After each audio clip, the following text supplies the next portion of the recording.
So interest rates are on the rise. Credit card spending is on the rise. Credit card balances is on the rise. Are we spiraling down into a pit of debt despair?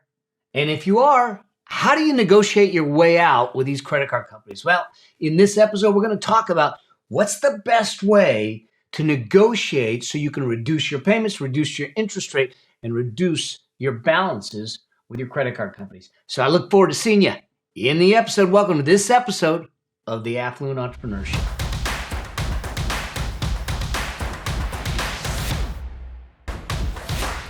Well, welcome to this episode of the Affluent Entrepreneur Show. This one, we're going to talk about credit cards. And I know you've heard me say before that I am not one of those that believe that all debt is the devil. However, if it's destructive debt, the stuff that's going to eat your life out from the inside out, then it is the devil. So let's talk about it, because I think that there's some things that we need to understand here, because one of the things we got to look at is it possible to negotiate with your credit card company so we can reduce our payments, reduce our interest, get out of debt faster? And why does it even matter? Well, let's talk about why it matters first, because here's the thing. We need to look at the facts that 61% of people surveyed have less than $1,000 put aside for emergencies. In other words, if they have any kind of real emergency, they don't have the money to take care of it. Then 52% of people surveyed are carrying a balance on their credit card from month to month. In other words, they're not paying it off each and every month, and the average balance is over $6,500, according to the American Bankers Association. And then if we look at the other side of it, 45% of people have nothing in savings. Nothing. So let's just look at how that works out. 61% have less than $1,000. 45% have nothing in savings. 52% are carrying a balance of $6,500 or more. And we have rising interest rates. And these interest rates are going to continue to grow and go, because the feds have increased the rates by 0.25%. They're saying that they're going to do it 6 more times during the year. And that's going to increase the interest rates, the APRs, on your credit cards. And if you're carrying balances, that means that your payments are going to go up. Your interest on your credit card balance is going to go up. And so this becomes a challenge on how do you get these things paid up? How do you do the things that you're trying to do? If we look at the average APR, the average interest rate by LendingTree in the last quarter of 2021, before the feds increased the interest rates the first time, the average rate APR was 14.5%. Well, we can imagine that if they increase rates a couple of percentage points, all of a sudden that's going to be approaching 20% on average. And new credit cards are actually starting out at 19%. So when you have that kind of debt load and we're living on a balance on a credit card, it becomes hard to sustain yourself. It becomes harder to get out of debt. It becomes harder to get financially ahead in that perspective. So how do we do this? How do we navigate this and maybe have a conversation with your credit card company in a way that maybe we can get them to reduce the payments? Maybe we can get them to reduce the interest rate, which will reduce the payments. Maybe we can get them to forbear some of it for a period of time. But the key really is, how do we get you out of consumer debt? How do we get you out of the debt game in a situation where we've got increasing pricing through inflation, we've got increasing interest rates because of what the Fed's doing, you've got potential issues with respect to the economics that are going on in the market, and we want to keep you protected. We want to keep you safe. We want to keep you on that path to financial freedom. It's your birthright. Let's make it happen. So here's the first thing. I'm going to take you through 11 things that you can do to start to negotiate this process with your credit card companies. And so the first things first, if we're going to get you out of debt, the first thing you got to do is stop digging. You can't get yourself out of a hole by continuing to dig. So what we need to make sure you're doing is that if we're going to negotiate on one side, we are not going to keep running up the credit cards on the other side. All right. So step one is to figure out and sit back and say, how do I stop digging?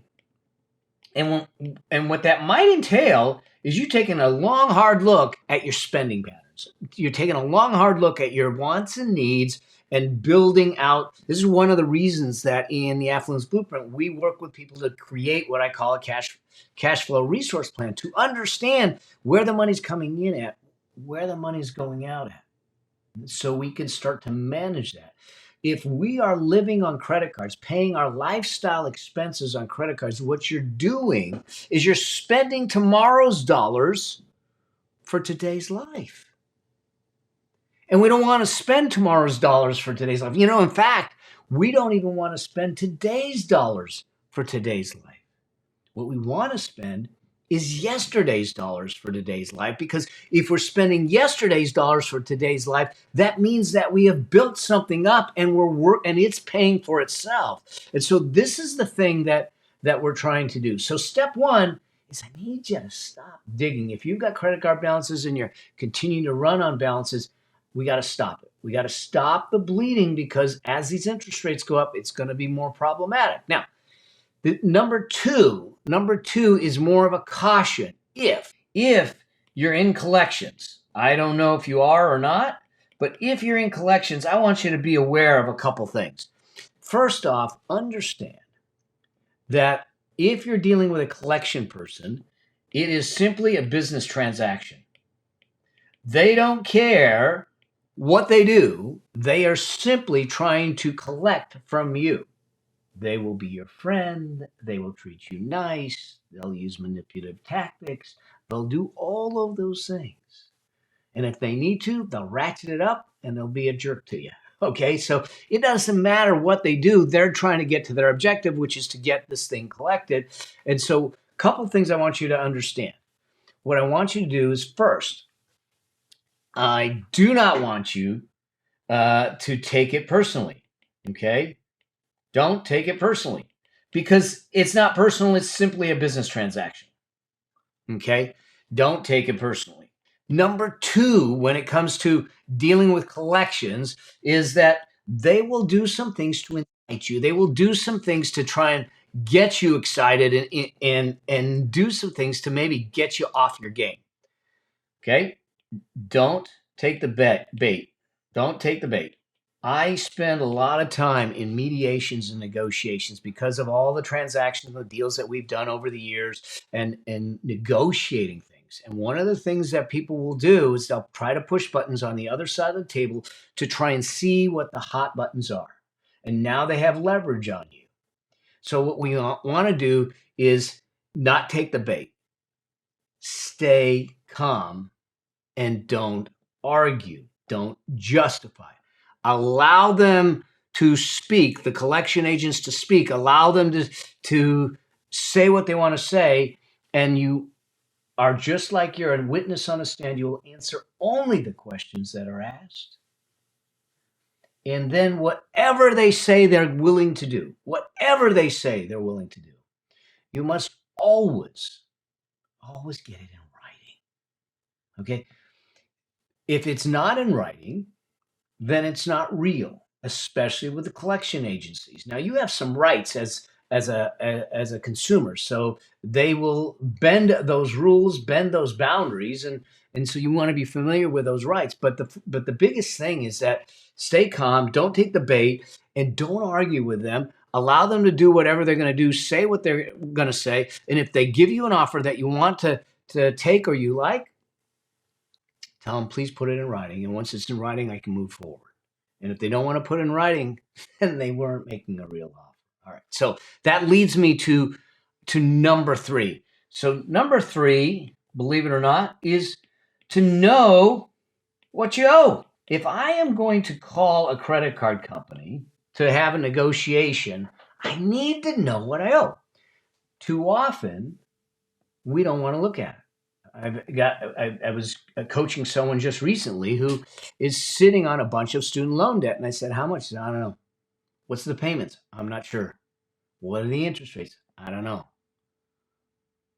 Because he didn't want to look at it. I remember I was walking Budo, okay, my puppy. He's not he's not such a small puppy anymore. He's like 60 some pounds already. And he's still got that excitable nature to him. And a while back, I'm walking him back when he had his puppy teeth, which are like daggers. They're like needles. And he jumped up and he just happened to catch my finger. And it just started to bleed like crazy. So I wrapped it, and got it to stop bleeding, but it was bleeding like crazy. About 4 hours later, Stephanie comes to me. She goes, "How bad is it?" And I looked at her and I go, "I don't know." And she goes, "What do you mean you don't know?" I said, "I'm afraid to look." And she goes, "You got to look at it." Well, this is the same thing with your debt. If you owe money on credit cards and you aren't aware of how much you owe, it's time to get aware of it. It's not about beating yourself up. It's not about judgment. It is about awareness, because with that awareness, we can then have a real conversation about the actual amount you owe with the credit card company to make sure that we can negotiate something that's reasonable. All right. So that leads me then to number 4. Number 4, I want you to get a clear understanding. Okay. A clear understanding of what you can afford, okay? Of what you can afford. And this is why this is important, because if we don't know what we can afford, then we don't even know what we're trying to negotiate for. What are we going to ask for? What is our goal? So I know what my balance is. I know what I'm going to ask for. I get a clear understanding of that from an affordability standpoint. This is where the cash resource plan comes into play again, is that we get an understanding of what we can afford, and I know what I'm trying to negotiate to. Okay. The number 5, as you're having these conversations, I want you to take detailed notes. Okay. I mean, really detailed notes. I want you to document what they ask. I want you to document what they say. I want you to document who they are. Okay. Their name, both their first and last name. I want you to document what their role is in the company. I want you to understand what their authority is. You might be talking to someone that doesn't have the authority to give you the thing that you're trying to negotiate to. And if that's the case, you move on and you move to someone that has the authority to make the choices and the decisions that you need made to get a resolution that you want to get. Okay? You want all correspondence, you want to make sure that it's saved. So whatever they send you, you create a file.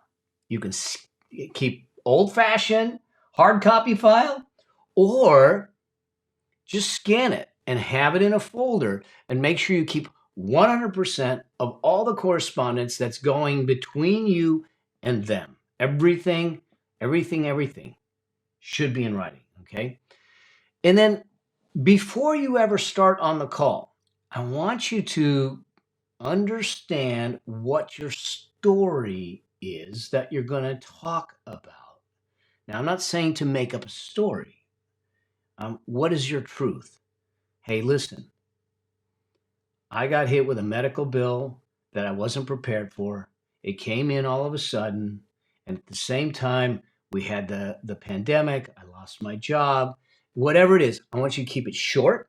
I want it to be to the point, and it needs to be relevant to the conversation. If we're trying to use a story simply to tug at their heartstrings, it'll work to a point. At some point, we've got to marry the emotion with the logic, and it has to make sense for them to negotiate a deal with you. But we need to give them the reason why, the story. There is a because in there. And when they understand the because, they may go, "Oh, I get it." Now, in general, when we come to a negotiation, people think it is a tug of war. And I see this all the time. And I coach people through negotiations on a regular basis. And we need to understand that it is not a tug of war. We do not want to play it like a tug of war. We always have the ability to create that environment. But once we create a tug of war environment, it's hard to shift it. Because in the tug of war, you're pitting each other against each other, and you're eroding at times the trust and the good faith. I want you to think about a negotiations of, when you were kids and you were skipping down the field together. That's what it is. And so I want you to come to the negotiation in a playful, positive way. A playful, positive way.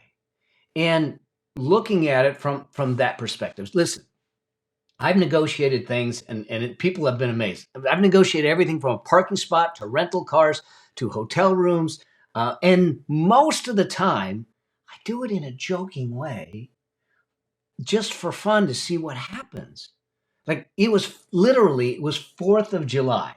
Okay. And my dear friend, James Wedmore and I, we decided we're going to go surfing. Bad decision, because 4th of July here in Laguna is a madhouse, and the beaches are like packed and there's traffic all over the place. So here we are, we're pulling into trying to find a parking spot. There are no parking spots, but I see a loading dock for a launching dock for boats, and there's a parking area for the boats, the trucks and the trailers and all that stuff.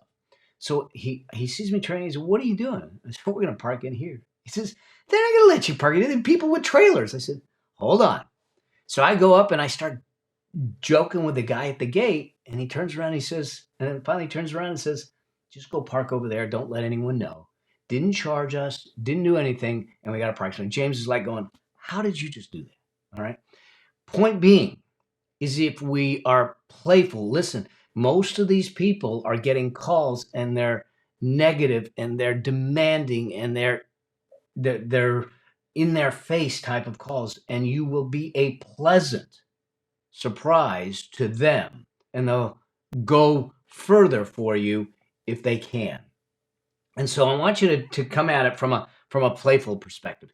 So we talked about the detail notes. There's a couple of other things I want you to take detail notes on. I want you to know what your APR is. That's the interest rate. What are they charging you with the APR? And then I want you to take the APR. If you look at it, know your APR, which is your interest rate. And I want you to look at bankrate.com. Okay.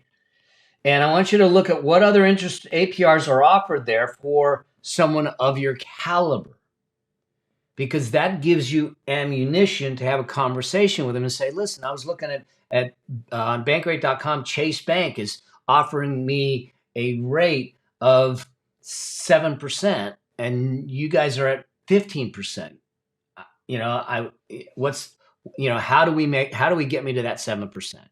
Okay. And I asked the question in a very specific way.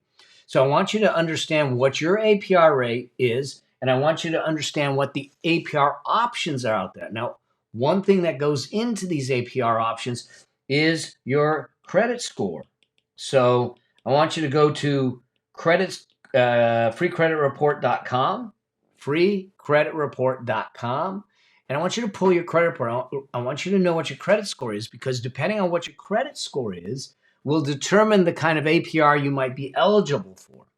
And that way you can put apples with apples. And so I want you to know the APR, I want you to know your credit score, and I want you to look at bankrate.com to see what comparable rates are, so you can use that as a negotiating lever in your conversations with your credit card company. Then you have the ability to have these conversations. Now, there are two things that I want to adamantly, without question, tell you must do or must not do. Okay. The first thing is, what you must not do is never, ever, ever, ever give them access to your bank account. Okay. Especially if you're in collections. So they may turn around and say, "Hey, if you just give us the access, we'll draw out the $200. Well, if they go in there and they see $1,500, they'll pull the $1,500. So you never give them access to your account, no matter what they say, what they do, they don't get it. Absolutely not.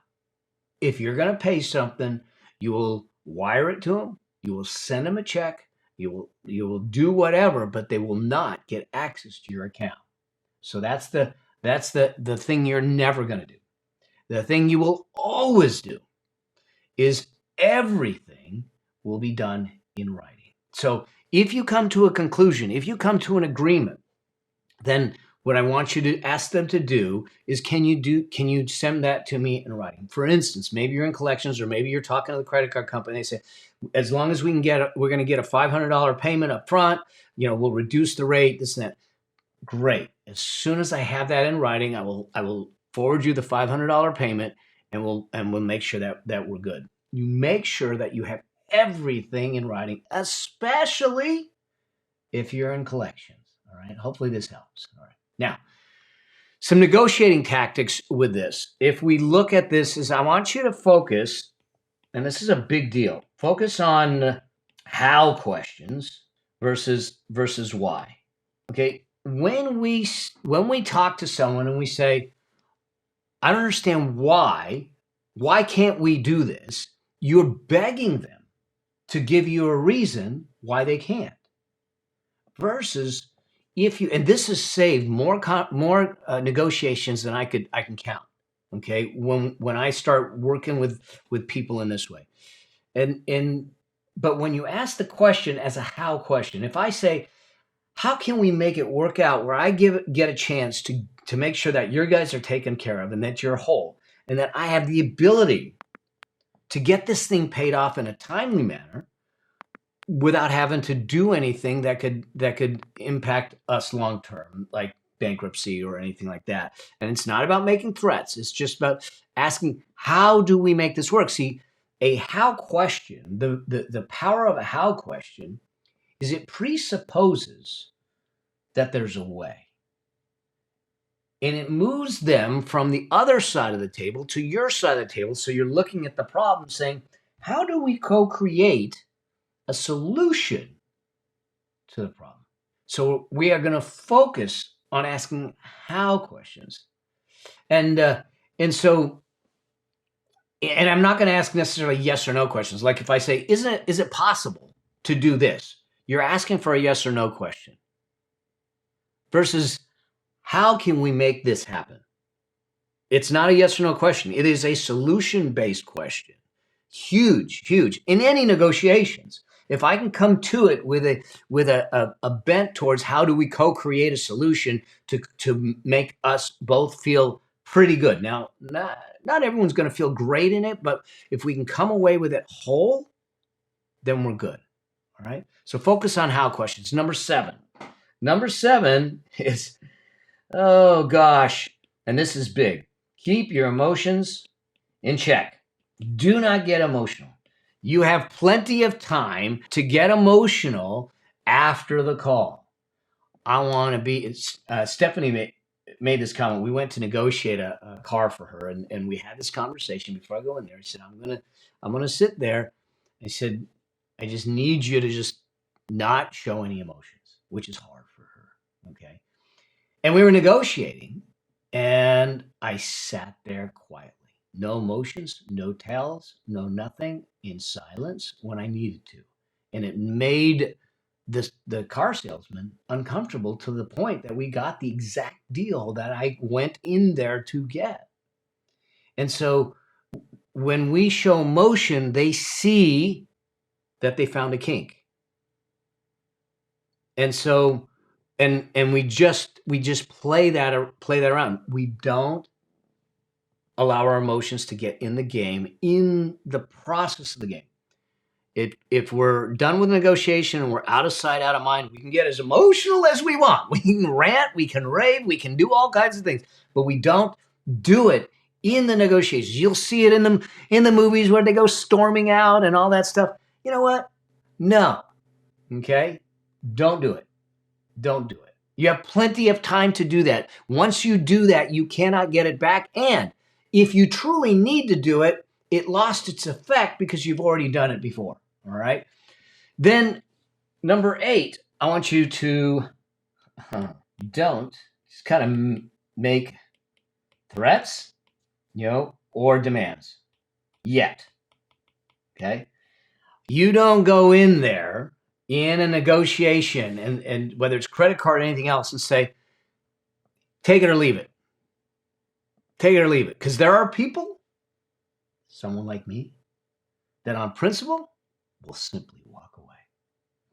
There is always time to make a demand. There is always time to make a threat. I'm just gonna declare bankruptcy. But when we start with that, then we have no room to go. We have no room to move. Hopefully this is making sense to you. So what I want you to do is, especially at the outset, we don't make demands, we don't make threats. I'm trying to bring them to the same side of the table to co-create a solution together that moves us towards something that gives them what they need and gives you what you want.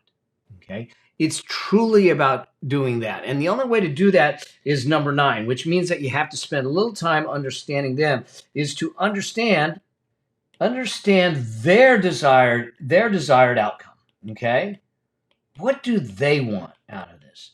And it may not be that they want all the interest or all the stuff. There may be some little things that they need to have taken care of to make sure that's, and one of the ways to do this is say, what do we need to do to make it so you get comfortable to take this to your boss and get this signed up? I'm asking them. I'm simply asking. I'm having a conversation. So I want to understand their outcome. I want to elicit their outcome so I then have that to work from. Now they might say, I need it all paid off. I said, I get that. And I would love to do it.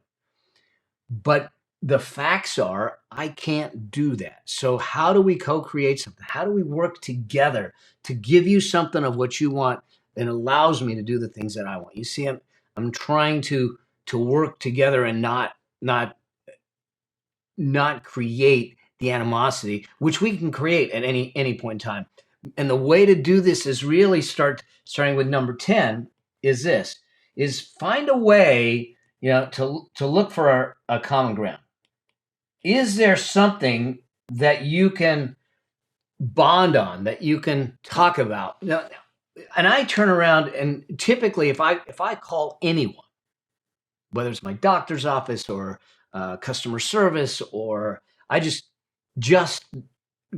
today called. We have a home security system. I'm having a problem with one of the segments with our big security system, and I called them, and they answer the phone. They say, "Hey, this is Justine. How can I help you?" And I said, "Hey there, Justine. How you doing today?"